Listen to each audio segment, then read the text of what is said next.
Here at the Denison Museum, we're doing a grant project that was funded by the Institute of Museum and Library Services, and we are dealing with approximately under 2,000 prints and drawings that need to be rehoused, and some conservation treatment needs to be done in order to stabilize these pieces.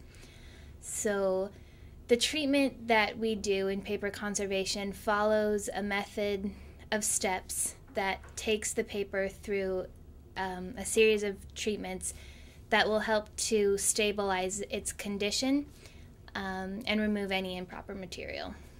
The first thing we do when we get a new batch of prints in, we take photographs of them using a custom white balance, and we do a raking shot to see if there's any irregularities in the paper, any creases, any wrinkles, anything like that. It'll show up in a raking shot.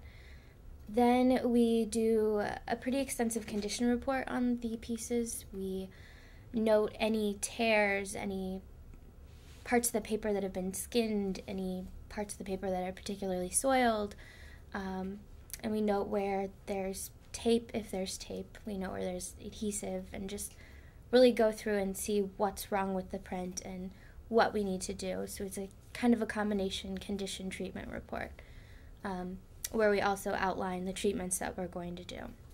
Treatment then follows the documentation, and treatment generally takes anywhere from 1 to 3 hours, depending on what is wrong with the piece and what needs to be done to it. Well, the main thing you need to be careful of is really that you're working with paper, and a lot of things on paper are not meant to last. It's not like a painting or a pot that could really survive a lot of weathering. Paper is very sensitive, it's very fragile. A lot of our works are on a tissue weight paper, and so you really have to be conscious of the fact that you're working with something that is sensitive to humidity and temperature changes, and is sensitive to the oils on your hands. And so we really have to be careful with what we do to it, because we may not see a difference today, but down the line, 50 years from now, our oily fingerprint might show up in the paper, and it might be there. And so we really have to be conscious of keeping our hands clean, keeping our stations clean. When you're handling a print, you have to be very mindful of the material that you're working with, because paper is such a common everyday object. It's easy to forget how easily it can tear or crumble or be crinkled. So you just have to be very delicate while you handle a print. When you're transporting a print from one side of the room to the next, you have to know where you're going. You don't want to run into anything. So it always has to be in the back of your mind that you are working with something that is valuable and should be handled extremely carefully. And the first thing we'll do is do like a surface cleaning, and we have a lot of different types of erasers to do the surface cleaning with, but we'll generally use what they're called like eraser crumbs or graded erasers, and they're kind of crumbled up erasers that have a lot of surface area, and so when you're using them on a print, they'll pick up a lot of dirt. We also have a broomstick, which is kind of like a sticky silly putty that we'll use to pick up small accretions on prints. But we don't use that a lot because it's really sticky and it can actually pick up paper fibers. After the surface cleaning process, we will go through and remove any adhesive, and that includes any types of tape, your paper tapes, linen tape, glassine tape, any type of adhesive. If the piece was spot attached to a mat board, there'll be some sort of adhesive, and if it's water soluble, we'll usually remove that first. Most of our collection has linen tape or paper tape or really water soluble adhesives, and those are pretty easy to remove, but some of the collection has pressure sensitive tapes, which are more like masking tape or cellophane tapes, the tape you use to wrap your gifts with at Christmas time, that type of tape. And that's the adhesive on that is heat sensitive, and so to remove those types of tape, which we do find on our prints, we use a heat gun or a heated spatula. For any type of tear or puncture in paper, we use an adhesive known as wheat starch paste. After you mend a tear or puncture, you generally reinforce it with Japanese paper.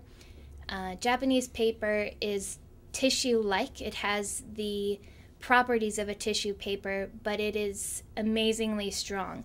After those types of treatments are done, pieces can be humidified, which is, usually you put it in a humidity chamber, which allows the object to become wet through vapors and not through direct introduction of water. The piece is humidified so that it feels slightly damp and then placed in a blotter stack.